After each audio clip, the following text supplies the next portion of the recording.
Hebreus 12, versículos 1 a 3.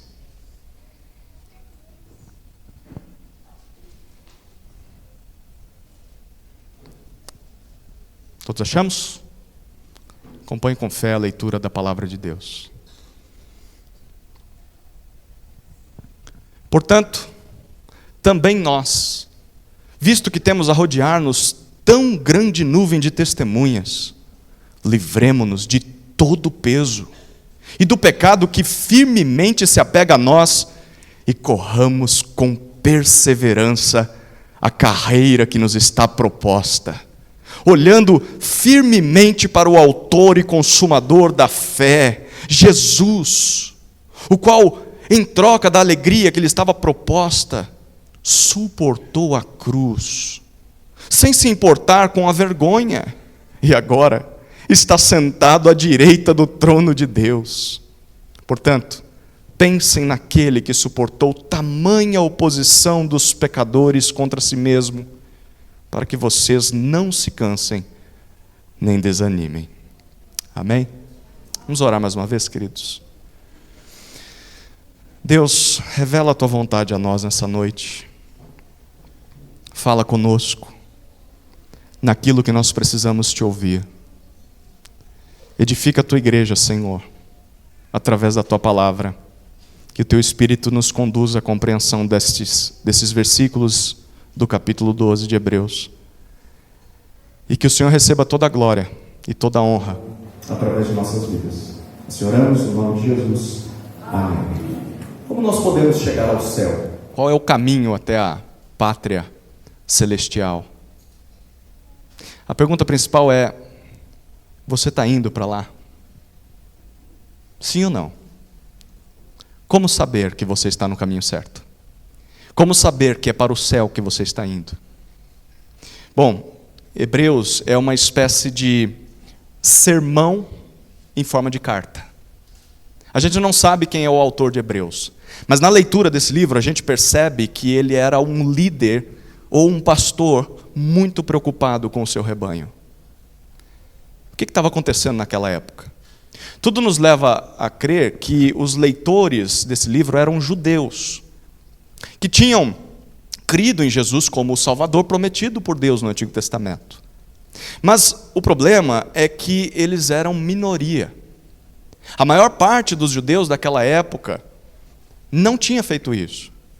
Isso começou a produzir problemas, conflitos para aqueles que tinham crido. E a pressão para abandonar Jesus como o Messias era muito grande. Pense comigo um pouquinho. Os judeus, naquela época, antes do templo ser destruído, eles tinham o templo em Jerusalém.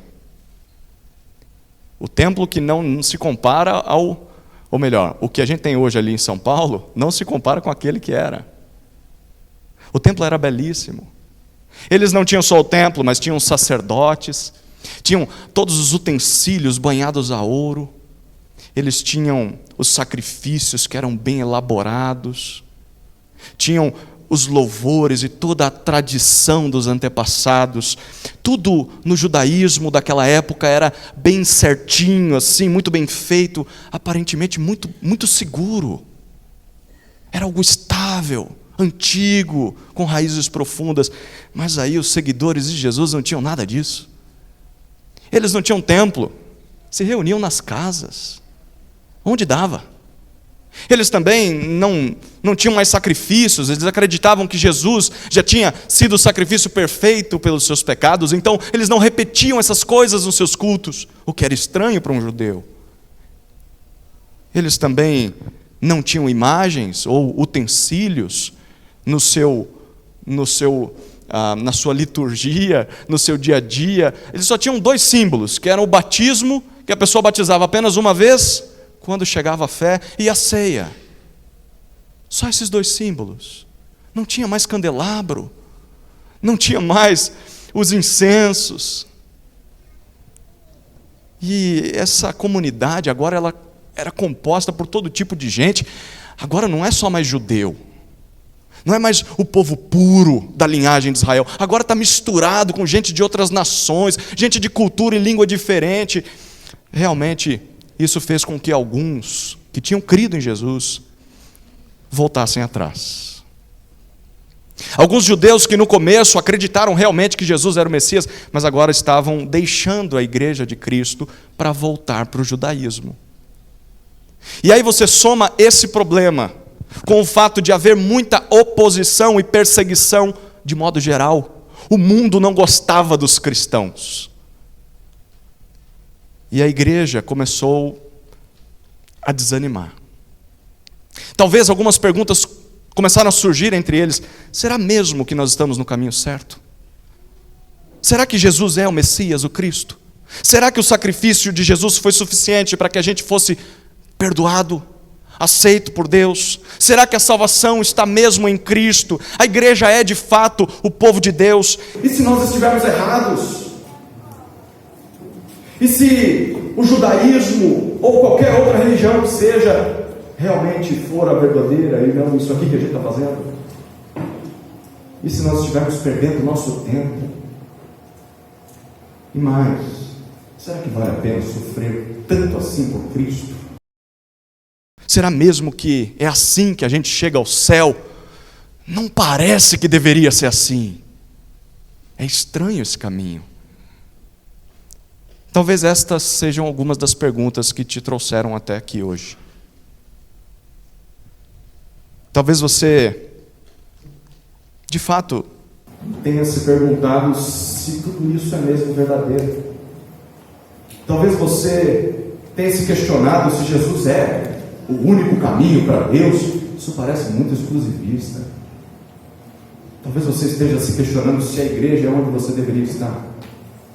Se é mesmo junto com esse povo que você deveria gastar os seus dias. Servir essas pessoas. Talvez você esteja se questionando se a vida cristã vale mesmo a pena.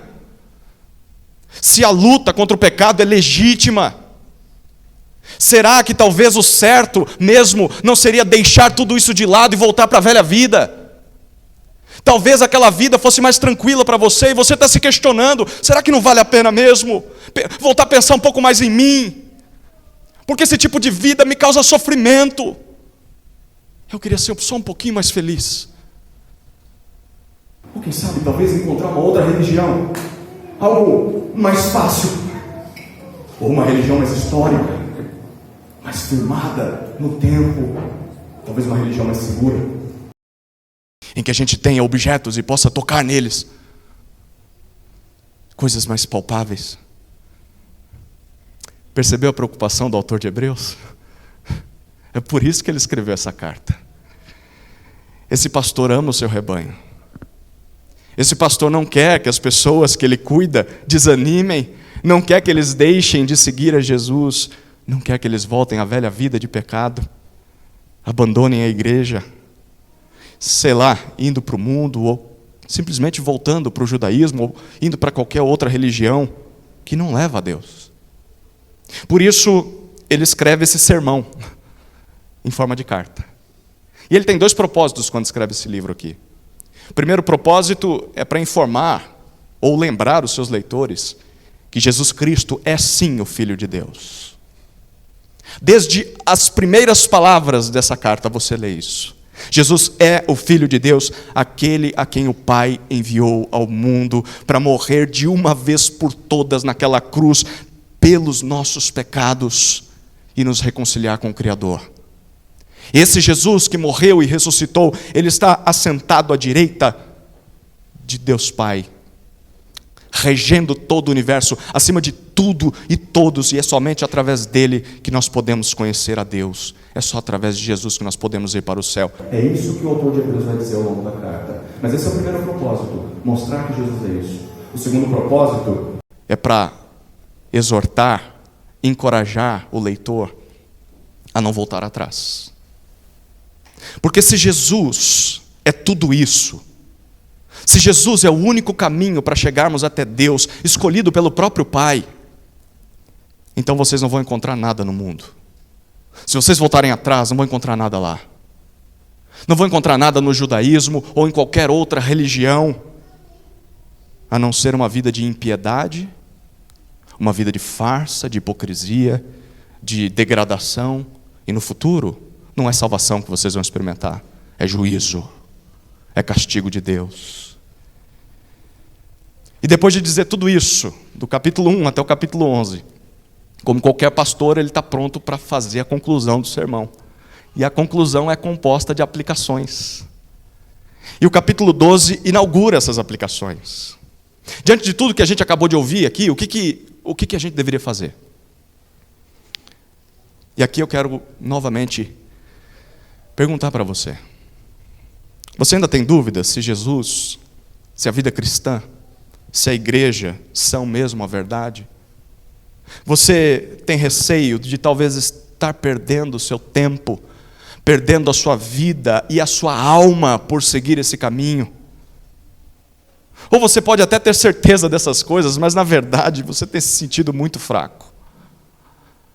Você tem se sentido desanimado, sem esperança. Você precisa de ânimo para continuar caminhando. Você precisa de encorajamento para vencer o pecado, para continuar seguindo a Jesus, amando a igreja de Jesus, porque as coisas estão difíceis. Bom, então ouça a lição de Hebreus capítulo 12. A lição é a seguinte: persevere na fé em Jesus, com disciplina e santidade, e você viverá com Deus por toda a eternidade. Persevere na fé em Jesus, com disciplina e santidade, e você viverá com Deus por toda a eternidade. O autor de Hebreus diz isso para a gente através de 5 partes. A primeira parte está nos versículos que nós lemos. Ele faz um chamado, o chamado à corrida.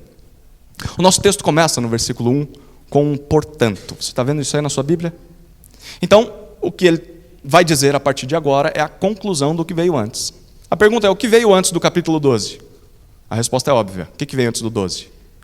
O 11. Você sabe o que a gente lê no capítulo 11 de Hebreus? O rol da fama da fé. Não é? Os heróis da fé. Nesse capítulo, o autor de Hebreus, ele cita homens e mulheres ao longo da história que viveram pela fé nas promessas de Deus. E ele cita vários exemplos. Ele começa com Abel, e ele passa por Enoque, Noé, Abraão, Sara, Isaac, Jacó, José, Moisés, Raabe, a prostituta, que se converteu. Ele continua e fala sobre Gideão, sobre Baraque, Sansão, Jefté, Davi, Samuel e os profetas, além de muitos outros homens e mulheres desconhecidos, que ele não cita o nome. Mas, além da fé, há um elemento que une todas essas figuras que ele cita no capítulo 11. Por crer nas promessas de Deus, essas pessoas sofreram, e sofreram muito. Mas elas sofreram e não foram recompensadas na sua vida. Elas morreram em sofrimento e em esperança. Morreram crendo, mas ainda assim perseveraram na fé, porque eles estavam olhando para a eternidade. Diante de tudo isso, olha o que o autor de Hebreus diz para nós, no finalzinho do capítulo 11, versículos 39 e 40. Todos estes, mesmo tendo obtido bom testemunho por meio da fé, não obtiveram a concretização da promessa, porque Deus tinha previsto algo melhor para nós, para que eles, sem nós, não fossem aperfeiçoados. Diante disso, ele diz: portanto, versículo 1 do capítulo 12. Uma vez que estamos rodeados de tantas testemunhas, todas essas pessoas, todos esses crentes do passado que sofreram, mas perseveraram, porque estavam olhando para a eternidade, e eles já estão na eternidade, eles estão nos aguardando chegar lá. Olhe para todas essas pessoas, e diante delas, versículo 1 diz: corramos com perseverança a carreira que nos está proposta. O autor de Hebreus compara a vida cristã, a fé em Jesus, com uma corrida. Mas não é uma corrida de 100 metros. É uma corrida de longa distância. Na época, uma corrida que era feita nos estádios. Mas nos nossos dias, a gente pode pensar sim numa corrida feita nos estádios, mas a gente pode comparar com uma maratona. Uma corrida que você não pode correr e começar muito bem, e fazer isso tudo muito, muito rápido, passar todo mundo logo nos primeiros quilômetros, mas cansar logo à frente e abandonar a prova e dizer, isso não era para mim. Não. A vida cristã é uma corrida que exige perseverança. Ela é longa, constância, paciência, para continuar correndo, mesmo que talvez num ritmo um pouco mais devagar do que os outros, mas sempre firme, sempre em frente, sem parar, sem se desviar. Corramos com perseverança a carreira que nos está proposta. Como é possível fazer isso? Bom, o autor de Hebreus apresenta 2 atitudes para que a gente consiga correr. A primeira ainda está no versículo 1. Livre-se de todo o peso extra. Ele diz que para que a gente continue crente em Jesus até o fim de nossas vidas, a gente precisa se livrar de 2 coisas. De todo peso, todo obstáculo que nos atrapalha, tudo aquilo que impede a gente de correr livremente. Mas em segundo lugar, nos livrar do pecado. E ele diz o pecado que nos assedia tenazmente. A ideia é que ele gruda na gente. É uma praga. É uma erva daninha. Ele gruda, não sai. Sabe aquela sujeira que você não consegue tirar? O pecado é assim, ele ama ficar colado na gente. E ele assedia a gente. E ele agarra na gente. Ele tenta controlar a gente. Ele tenta distrair a gente. Para treinar, alguns corredores, eles usam pesos. Para que eles possam ter mais resistência, mais força para o dia da prova. Mas no dia da prova não adianta estar com peso mais. Não é mais treino, agora é para valer. Você tira todo esse peso.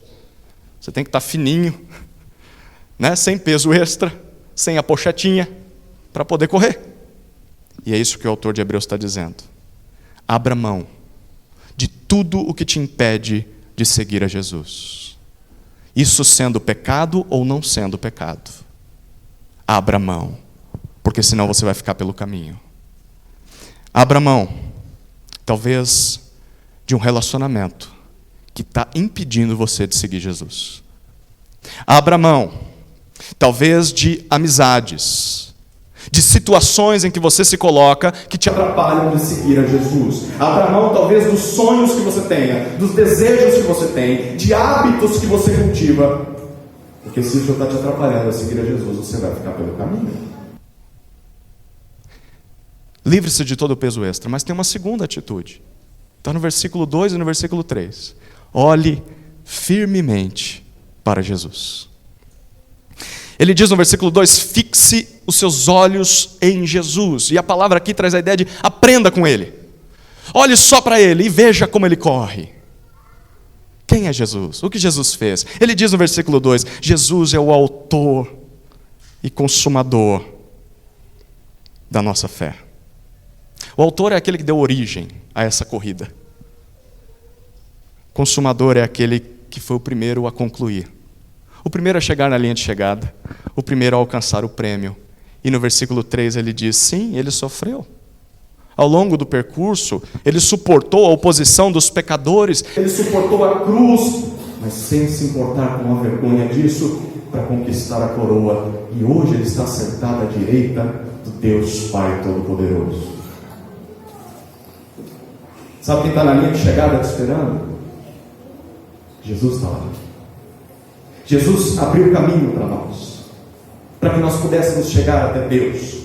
Então olhe para Ele, fixamente. O nosso modelo a ser seguido é Jesus. O nosso treinador nessa batalha, nessa corrida é Jesus. Imite Jesus. Olhe para Jesus. Pare de olhar para as dificuldades. Porque quando você olha para as dificuldades, para os sofrimentos, quando você olha para as falhas das pessoas, quando você olha para as suas próprias falhas e ressalta só essas coisas, você perde de vista o autor e consumador da fé, aquele que venceu, e você começa a desanimar e sair da jornada. Olhe para Jesus, é para Ele que você deve olhar. Pare de olhar para as pessoas, pare de olhar para os sofrimentos, continue olhando para Jesus. E você também vai chegar lá, sem desanimar. Persevere na fé em Jesus, com disciplina e santidade. E você viverá com Deus por toda a eternidade. Segunda parte, a necessidade de disciplina nessa corrida. Olha os versículos 4 até 11. o que dizem.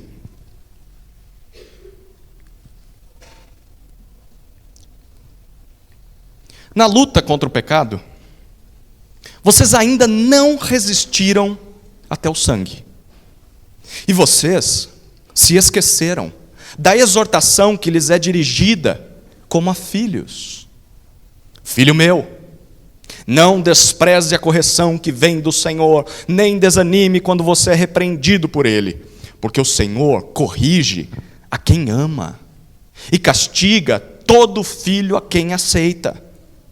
É para a disciplina que vocês perseveram. Deus os trata como filhos. E qual é o filho a quem o pai não corrige? Mas, se estão sem essa correção, da qual todos se tornaram participantes, então vocês são bastardos e não filhos. Além disso, tínhamos os nossos pais humanos que nos corrigiam e nós os respeitávamos. Será que então não nos sujeitaremos muito mais ao Pai espiritual para vivermos? Pois eles nos corrigiam por pouco tempo, segundo melhor lhes parecia. Deus, porém, nos disciplina para o nosso próprio bem, a fim de sermos participantes da sua santidade. Na verdade, toda disciplina, ao ser aplicada, não parece ser motivo de alegria, mas de tristeza. Porém, mais tarde, produz fruto pacífico aos que têm sido por ela exercitados, fruto de justiça. Uma vez que crer em Jesus, segui-lo, é como participar de uma corrida de longa distância.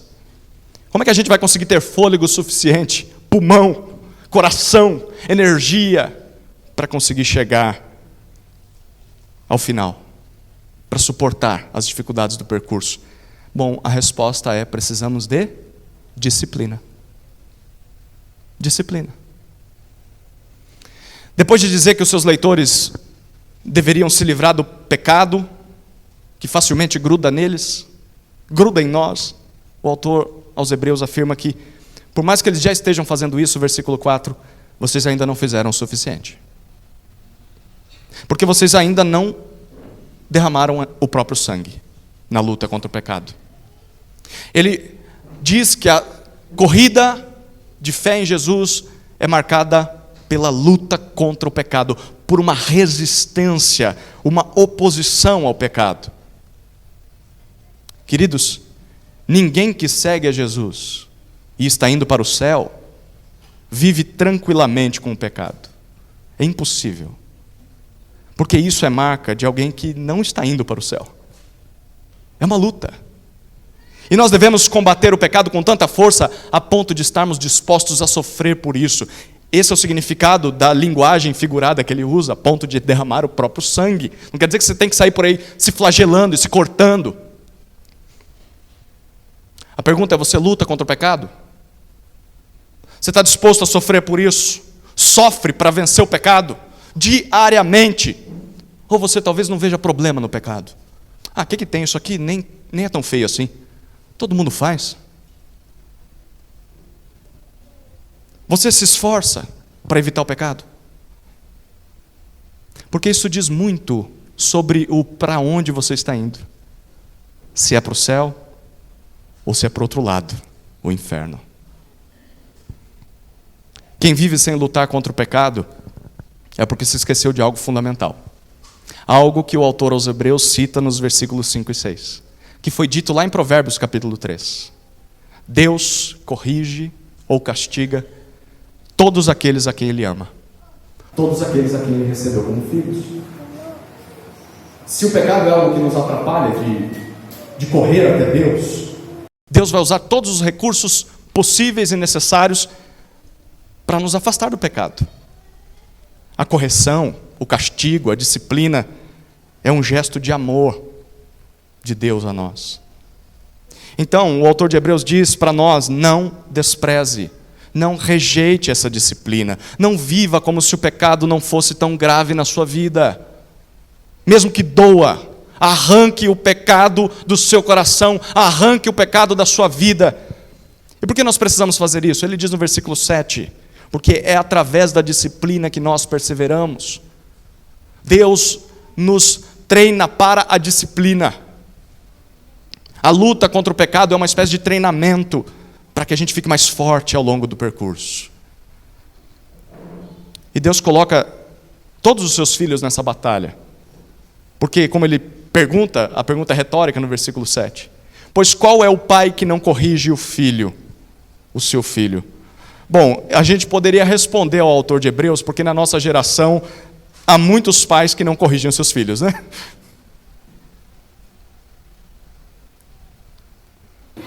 O que acontece com quem não é disciplinado por seu pai? Ele diz no versículo 8: se todos os filhos participam da correção, se todos os filhos são disciplinados e treinados por Deus, então quem não vive dessa forma, o que ele diz? Não é filho, é bastardo. Sabe o que é um bastardo? É alguém que não é filho dessa família. Naquela época, os leitores estavam muito familiarizados com uma família romana. E a família romana funcionava assim: tinha um patriarca, que tinha a sua esposa principal, e tinha escravas, concubinas, e ele tinha filho com a sua esposa, e esse filho era o herdeiro dele, mas ele também tinha filhos com outras mulheres que eram escravas, concubinas, mas esses outros filhos não mereciam nada do seu pai. Eles eram tratados como outros escravos. Malemar tinham comida. E o autor de Hebreus usa uma imagem muito sugestiva para eles. Quem não participa de disciplina, porque aí o que esse patriarca fazia? Ele não se preocupava com os filhos ilegítimos. Ele se preocupava só com o filho que ia herdar o negócio do pai, as coisas da família. Era esse que recebia intenso treinamento físico, instrução intelectual. Os outros, tanto faz, eram bastardos. E o autor de Hebreus está dizendo o seguinte: se vocês não participam dessa disciplina, vocês não são filhos, não. Perguntinha para a gente aqui: você está no supermercado, e aí quando você vê uma criança mimada, desobediente, birrenta, e ele está junto com um adulto do lado, ou um casal, que aparentemente são responsáveis por aquela criança, mas essas pessoas não fazem nada para ajudar aquela criança a mudar aquele comportamento. O que a gente conclui? Bom, tem duas possibilidades. A primeira conclusão: ou esse cara não é pai dessa criança, porque ele está vendo isso e não está fazendo nada, ou ele é pai, mas não ama essa criança de verdade. A ponto de não fazer nada para tirar o pecado que está no coração dela aqui, que está destruindo a vida dela. Ou não é pai ou não ama. Bom, o autor de Hebreus diz: Deus não é nem uma coisa nem outra. Deus é pai e ama. E por isso Deus disciplina os seus filhos para que eles vençam o pecado.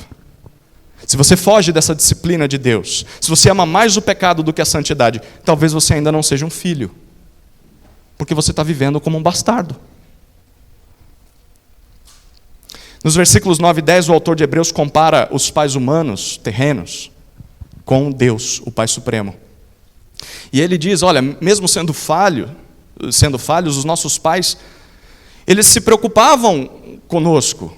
De modo geral, eles nos disciplinavam e a gente respeitava eles, cada um fazia isso à sua maneira, visando o que eles achavam que era melhor para nós.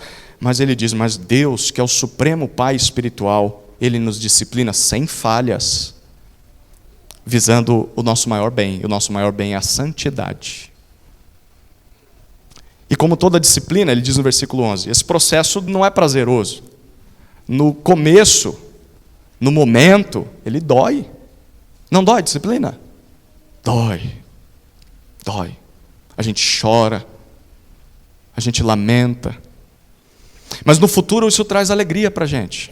Produz regozijo. Por quê? Porque produz, versículo 11 diz, fruto pacífico e fruto de justiça naqueles que têm sido exercitados na disciplina. Para chegar à linha de chegada, não tolere o pecado. Lute contra o pecado, porque esse é o treinamento que Deus utiliza para santificar os seus filhos. Quem não se aproveita disso, não é filho, é bastardo.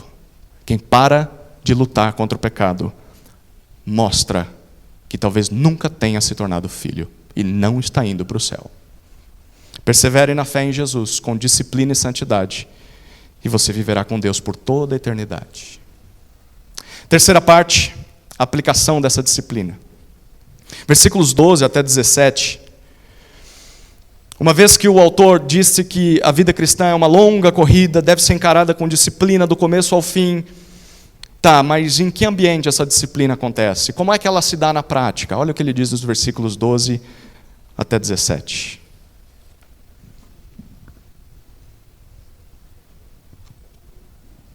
Por isso, levantem as mãos cansadas e fortaleçam os joelhos vacilantes. Façam caminhos retos para os seus pés, para que o manco não se desvie, mas seja curado. Procurem viver em paz com todos e busquem a santificação, sem a qual ninguém verá o Senhor. Cuidem para que ninguém fique afastado da graça de Deus e que nenhuma raiz de amargura brotando cause perturbação e por meio dela muitos sejam contaminados. E cuidem para que não haja nenhum impuro ou profano, como foi Esaú, o qual, por um prato de comida, vendeu o seu direito de primogenitura. Vocês sabem também que posteriormente, querendo herdar a bênção, foi rejeitado, pois não achou lugar de arrependimento, embora com lágrimas o tivesse buscado. Você já assistiu uma maratona? Sabe quanto tempo demora uma maratona? Se cansa assistir, imagina correr. Nesse ano faleceu o recordista mundial. Vou tentar falar o nome dele, Kelvin Kiptum. Ele concluiu uma maratona, que é uma corrida de 42 quilômetros, em 2 horas e 35 segundos. O tempo que a gente assiste um filme, ele conseguiu correr 42 quilômetros. Quanto tempo será que a gente demoraria para correr 42 quilômetros sem parar? 1 mês. Os corredores dizem que, para o atleta, a maratona ela tem 8 fases. A primeira fase é um momento de emoção. São aqueles primeiros 5 quilômetros. Está todo mundo correndo, né? Você olha para o lado, você está super feliz. Minha primeira maratona. Só que aí vem o segundo estágio, que é a negação. Essa fase é entre os 5 e 15 quilômetros. Eu não precisava estar fazendo isso. O que eu estou fazendo aqui? Para quem corre é assim, não é? No começo a gente está feliz, depois, por que eu saí de casa? Na chuva, no frio, nesse sol? Aí vem a terceira fase, que é a conscientização. A conscientização é a fase que começa a partir dos 15 quilômetros. Você já começa a pensar, vai ser mais difícil do que eu pensava. Quarta fase, solidão. Depois do quilômetro número 20 até o quilômetro 30, você começa a olhar para o lado e você não vai vendo mais ninguém do seu lado. Aquela festa, aquele povo com bandeira, né? Igual a São Silvestre que a gente vê no final do ano, né? Já não tem mais ninguém. Você tem talvez um aqui, talvez outro ali. Aí vem a quinta fase, que é o desespero. O desespero é depois dos 30 quilômetros. Por que eu me inscrevi? Sexta fase, o que os corredores chamam de a parede. O que é a parede? A parede é entre o quilômetro 33 até o 38. Eu não vou conseguir. Eu estou exausto. Eu não aguento mais. E as pessoas começam a passar você. É uma parede, você não consegue passar essa parede. Aí vem a sétima fase, que é o renascimento. Porque aí você já está chegando nos últimos quilômetros. Quilômetro 41. Virando para o 42. E aí você diz, eu não treinei à toa, eu vou conseguir. E aí vem a última fase, que é a consagração. Aqueles últimos 200 metros, enfim, eu consegui. E eu cruzei a linha de chegada. Além do esforço mental e físico, imagine o esforço para cumprir uma maratona. O maratonista precisa se hidratar e se alimentar ao longo do percurso. Ele faz isso a cada 30 ou 40 minutos. E aí ele bebe água, ele ingere carboidrato, ou uma fruta, ou algum gel, e ele movimenta os braços e as pernas, porque vai cansando. Enquanto ele corre, ele está ali, chacoalhando os braços e os joelhos. Parece que é sobre esse momento que o autor de Hebreus está falando aqui. Nos versículos 12 e 13, ele cita Isaías 35, e ele encoraja os seus leitores a sacudir as mãos cansadas, a fortalecer os joelhos vacilantes, a se manter no caminho reto, independentemente da fase da corrida em que você está. Se nessa jornada de seguir a Jesus você está na fase de emoção, o primeiro amor, eu quero pregar Jesus para as paredes, todo mundo precisa de Cristo, eu vou falar para todo mundo, só que aí o tempo passa, e aí você vem para a fase da negação, o que eu fui fazer com a minha vida? Eu acabei com relacionamentos, agora estou com mais problemas do que eu tinha antes. Talvez você está na fase de conscientização, vai ser mais difícil do que eu imaginava. Talvez é a fase da solidão, porque ninguém serve a Deus. Ninguém está vendo a necessidade. Não é possível. Talvez você está na fase do desespero. Não vai dar. Da parede. Não tem como passar. Ou do renascimento. Deus está te revigorando mais uma vez. Ou talvez você já está ali na última curva, né? Na fase da consagração já. Se levantar a mão, Jesus leva. Então, independentemente da fase, você precisa se fortalecer, diz o autor de Hebreus, para poder continuar até a chegada. Como que a gente faz isso? Através de duas atitudes, diz o versículo 14. Primeira, procure viver em paz com todos. A jornada já é difícil. E se você for uma pessoa problemática, uma pessoa que briga com todo mundo, uma pessoa que se afasta dos outros, você vai ficar sozinho. E isso vai ficar ainda mais difícil. Segunda atitude, busquem a santificação. Ele diz, sem a santificação, ninguém verá o Senhor. Não pare de aceitar a disciplina de Deus. Não pare de lutar contra o pecado. Faça isso do início ao fim da corrida. Não pare. E de que forma a gente vai praticar tudo isso? Tomando 4 cuidados. É o que ele diz a partir do versículo 15. O primeiro cuidado está no versículo 15. Cuidado para que ninguém fique afastado da graça de Deus. Literalmente o que ele está dizendo aqui é, corram juntos. Diferente de uma maratona em que, assim, só vai ganhar 1, ou 2, 3, vão ganhar as primeiras medalhas. Mas é curioso que na corrida é uma grande comunidade. E as pessoas querem encorajar umas às outras a chegarem lá. E o autor de Hebreus diz assim, olha, corram juntos, e não contra uns aos outros. Não permitam que alguém se desvie. Não permitam que essa pessoa se afaste do amor, do perdão de Deus, abraçando o pecado. Nessa corrida, o oponente é o pecado e não o outro. Por que vocês estão brigando? Por que vocês estão deixando pessoas se desviarem sem fazer nada? Não é contra a pessoa que você luta, é contra o pecado. Corram juntos. Mas o segundo cuidado, versículo 15 ainda, tomem cuidado para que nenhuma raiz de amargura cresça em seu meio. Lá em Deuteronômio, capítulo 29, Deus alerta Israel a não permitir que alguns se afastassem dele e vivessem como ímpios no meio do povo, pensando que estava tudo bem. Porque assim, eu estou dentro do povo de Deus, então eu estou seguro, porque o juízo de Deus vai vir para os de fora. Eu estou aqui dentro.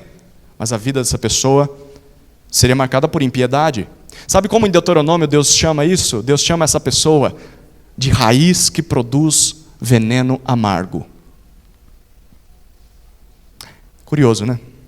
Quando alguém para de correr, começa a olhar para o lado, as falhas dos irmãos, olha lá, pastor não cumprimentou, não me visitou, o irmãozinho lá pisou no meu pé, não falou nada, não pediu perdão. Aí começa a olhar para o lado, o que essa pessoa vai começar a fazer? Murmurar, reclamar. Ela vira uma raiz amarga na igreja, que vai contaminando os outros.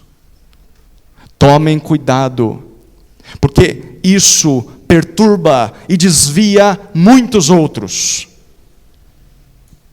Nós devemos seguir a Jesus de tal forma, a ponto de que um falso discípulo, um passageiro, alguém que assim está interessado, mas não tem muito compromisso com Cristo, Se a gente seguir a Jesus como igreja, de tal forma, se chegar alguém assim, sem muito compromisso com Jesus, das duas uma. Ou ele não suporta viver entre nós, porque vocês são muito crente. Ou ele se converte. Porque ele vai ver que ele não era crente na verdade. E que ele viu agora pessoas crentes em Jesus. Tomem esse cuidado. Porque se vocês deixarem pessoas assim no seu meio, ele vai contaminar outros. Terceiro cuidado, versículo 16. Que não haja nenhum impuro entre vocês.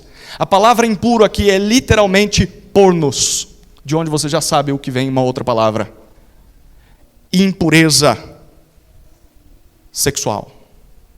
Não permita no meio de vocês. Vai atrapalhar a corrida.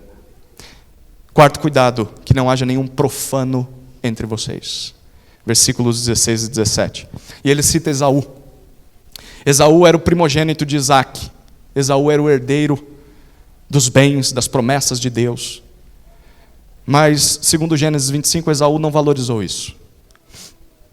Esaú trocou o seu direito de irmão mais velho com o seu irmão mais novo, Jacó, por um prato de lentilhas. Um ensopado, ele estava com muita fome. Ele queria um alívio momentâneo, ele disse, se você não me der essa comida, eu vou morrer. O irmão fala, só te dou se você trocar comigo o seu direito de filho mais velho. E ele troca. Um alívio momentâneo por uma miséria de longo prazo. Ele não achou que aquela negociação fosse séria. Quem de nós acharia, né? Mas você é louco, você vai discutir um negócio desse aqui agora, sim? Por uma refeição? Não, esse negócio não é sério, não é possível. Tá bom, fica aí com o direito de primogenitura, vai, é seu. Lá no futuro a gente vê. Mas me dá comida, porque eu quero agora. Foi isso que ele fez. E o autor de Hebreus diz, ele foi profano. A palavra significa mundano, leviano. Ele não levou a coisa a sério. E depois ele teve de lidar com as consequências. Ele perdeu todos os seus direitos por tê-los valorizado menos do que um prato de lentilhas. Ele não valorizou o que tinha como deveria. Porque quando ele se arrependeu, já era tarde demais. A negociação já tinha sido feita. Que não haja entre nós ninguém que trate a vida cristã dessa maneira. Uma pessoa que não leve a disciplina a sério. Se você decidir viver no pecado, se você decidir viver como o mundo vive, mesmo dentro da igreja, uma vida de alguém profano, alguém que não trata essas coisas a sério, quando a corrida acabar, você vai ficar de fora da premiação. Você não vai enganar o justo juiz. Que não haja entre vós alguém assim. Persevere na fé em Jesus com disciplina e santidade, e você viverá com Deus por toda a eternidade. Quarta parte é o prêmio da corrida. Vemos isso nos versículos 18 até 24. Olhe o prêmio.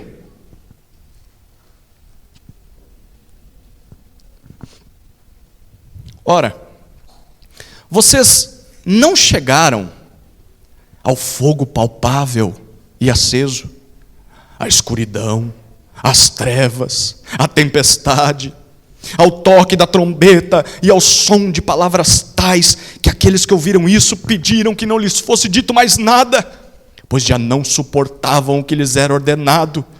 Até um animal, se tocar no monte, será apedrejado.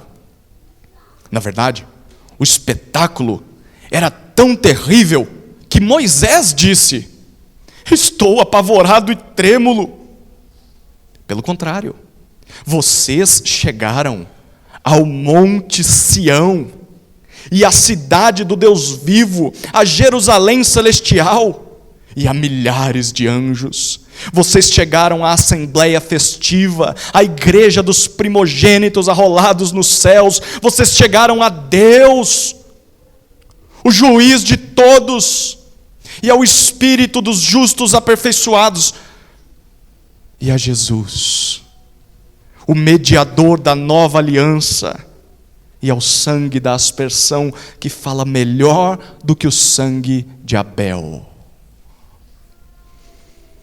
O assunto ficou sério agora, não ficou? A gente começou feliz, né?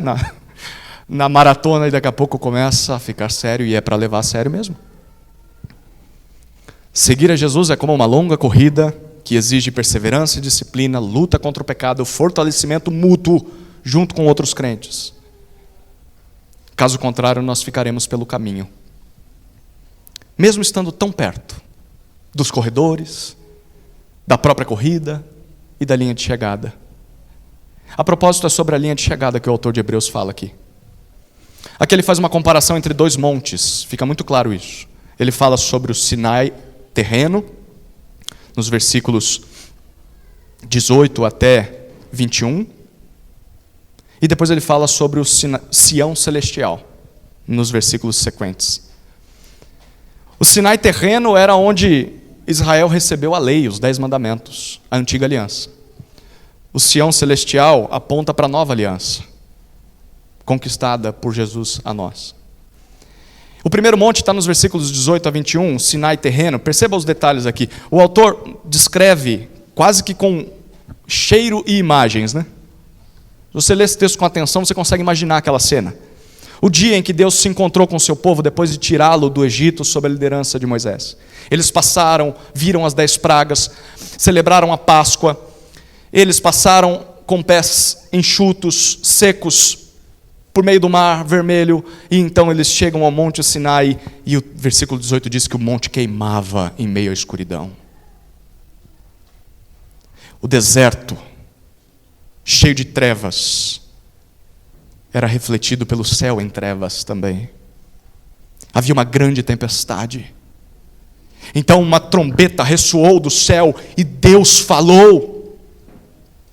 O texto diz que ninguém suportou aquilo. Ninguém podia se aproximar do monte, senão morreria. E até o próprio Moisés, diante de uma cena tão aterrorizante, ele afirmou estar apavorado e trêmulo. Um homem que tinha visto já tantas coisas sendo feitas por Deus. Deve ter sido terrível presenciar essa cena. Quem seria louco de viver no pecado diante de um espetáculo como esse? A gente ia ficar quietinho. A gente ia cuidar muito bem da nossa vida, da nossa santidade. Bom, segundo o autor de Hebreus, nós não chegamos a este lugar. Foi isso que ele disse no versículo 18. Mas nós chegamos a um lugar muito mais espetacular e aterrorizante. Nós chegamos ao segundo monte, ao Sião celestial. É o que é descrito nos versículos 22 até 24. Ao contrário de Israel, que viu apenas um monte pegando fogo, e só ouviu a voz de Deus e teve muito medo, os que creem em Jesus, os que seguem a Jesus, versículo 22, já chegaram ao monte Sião, já estão lá. Deus já te vê lá, no final da corrida. Sião era o nome dado para o monte onde foi construído Jerusalém. Lá ficava o templo, onde os sacrifícios eram realizados. Era um símbolo da presença de Deus entre o povo. Porém, por meio de Jesus, nós não estamos mais diante de um símbolo, diz o autor de Hebreus. Nós estamos diante da realidade. Jesus nos conduz à cidade do Deus vivo, a Jerusalém celestial. E ele descreve essa Jerusalém nos versículos 23 e 24.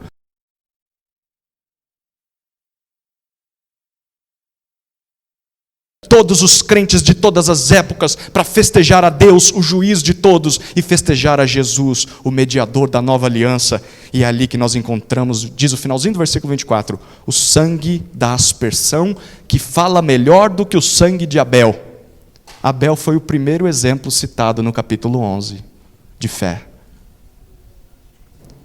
Você lembra da história de Abel? Gênesis capítulo 4 conta para nós a história de Caim e Abel. Os primeiros filhos de Adão e Eva. Abel era crente.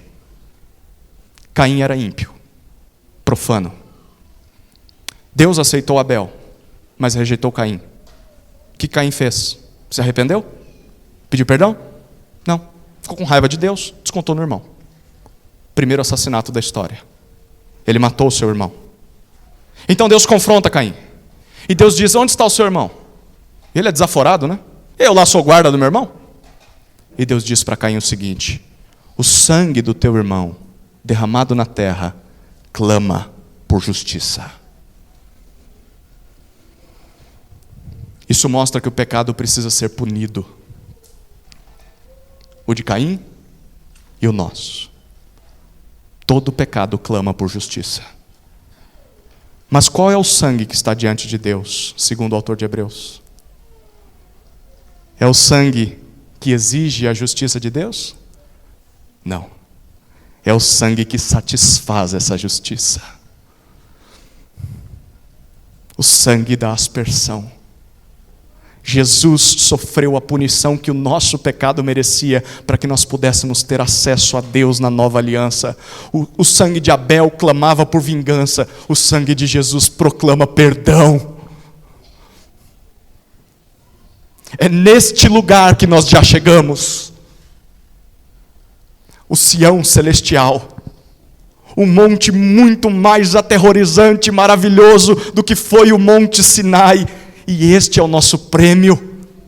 Acesso pleno e definitivo a Deus, perdão dos pecados. Por isso vale a pena continuar correndo com perseverança, porque nós não queremos ficar de fora de tudo isso.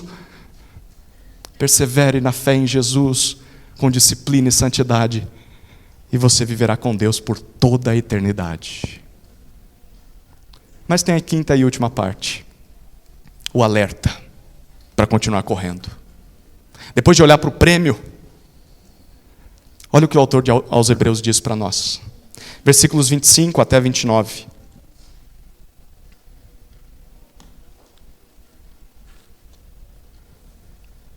Tenham cuidado. E não se recusem a ouvir aquele que fala. Pois se os que se recusaram a ouvir quem divinamente os advertia na terra não escaparam, muito menos escaparemos nós, se nos desviarmos daquele que dos céus nos adverte. Naquele tempo, a voz dele abalou a terra, mas agora ele promete, dizendo: mais uma vez eu farei tremer não só a terra, mas também o céu.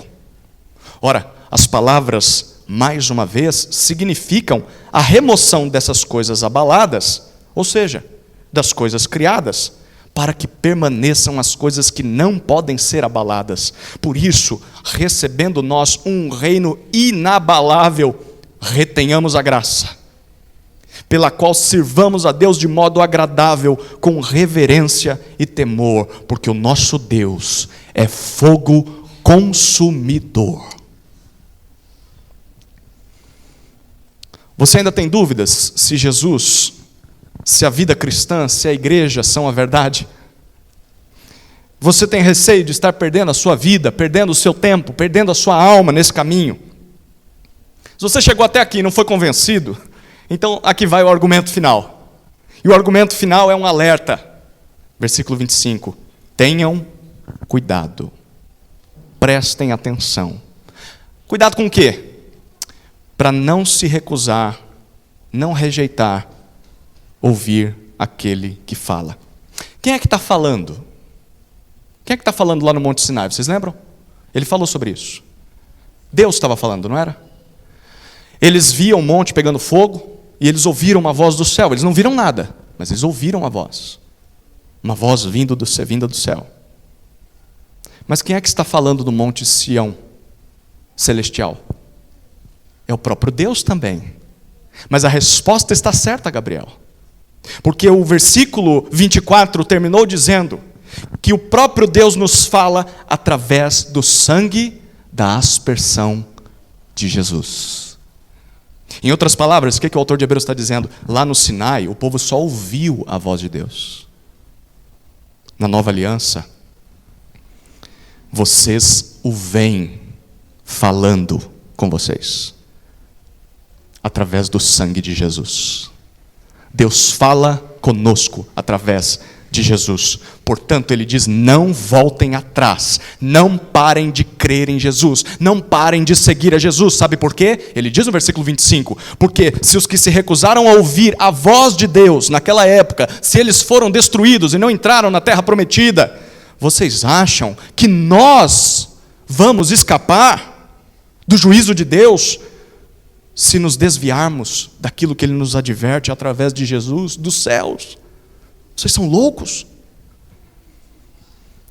Naquele tempo, ele diz, versículos 26 e 27, naquele tempo a voz de Deus abalou, sacudiu a terra, Mas agora Deus promete que vai fazer isso de novo. Só que Ele não vai sacudir apenas a terra, Ele vai sacudir o céu também. A ideia do que o autor de Hebreus está dizendo aqui é o seguinte: olha, vai chegar um dia em que Deus vai pegar toda a criação, todo esse mundo, todo o cosmos, e Ele vai sacudir tudo. Toda a criação vai virar de ponta cabeça. E só vai permanecer de pé quem estiver agarrado, pendurado em Jesus, enquanto Ele sacude tudo. Porque se você estiver separado de Jesus, se você estiver parado de correr, se você estiver voltado para os seus pecados ou para qualquer outro tipo de religião que não é Jesus Cristo, você vai cair junto com todas as outras coisas e vai ser destruído. Você precisa saber disso. Você pode até brincar de ser crente. Pode brincar de ser crente. Pode estar dentro da igreja.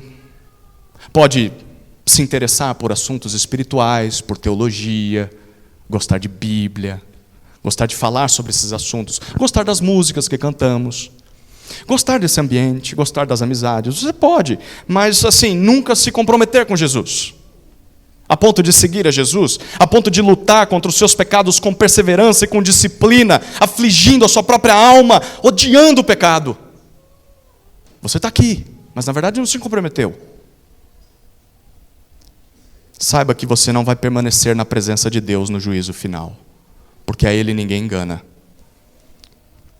Por isso ele diz no versículo 28, uma vez que nós temos recebido um reino inabalável, algo eterno, imutável, retenhamos a graça.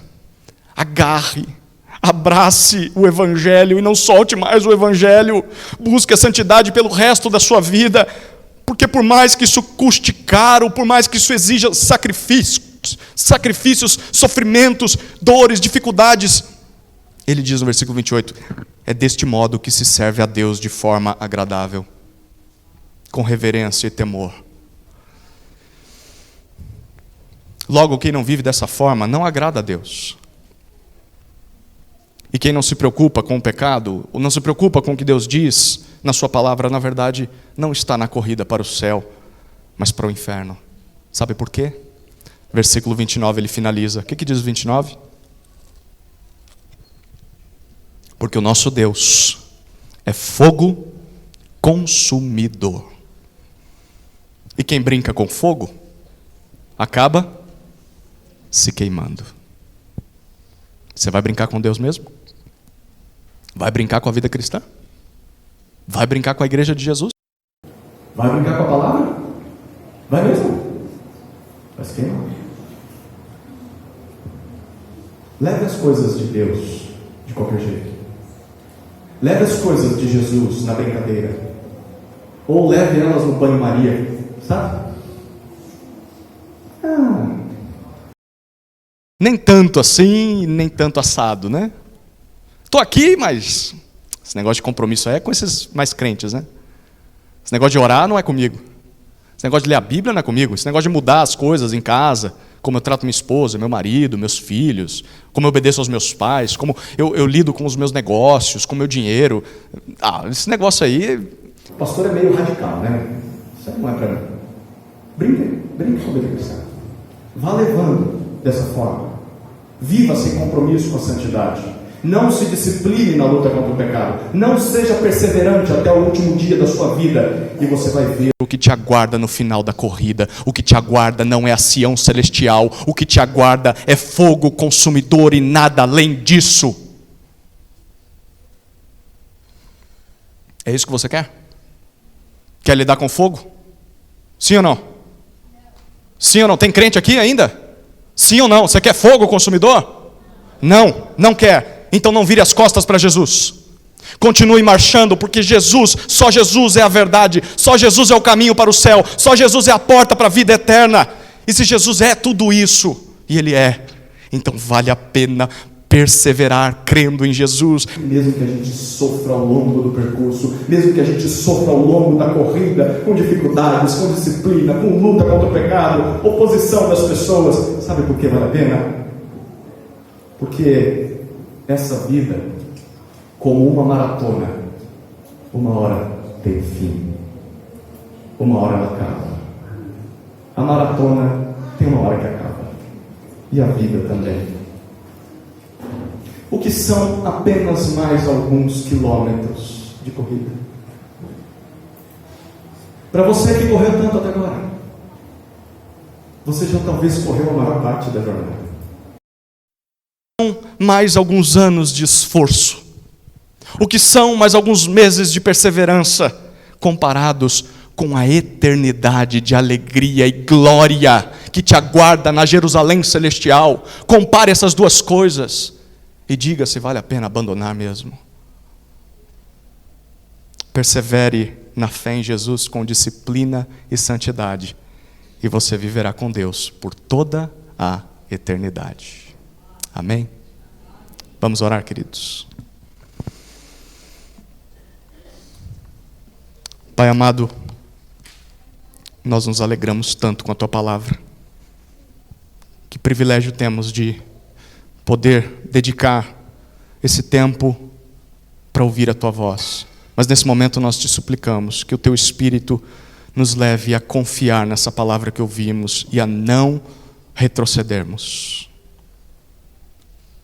Que pela Tua graça continuemos retendo a graça, para um dia entrarmos na Jerusalém celestial e encontrarmos descanso de todas as nossas fadigas.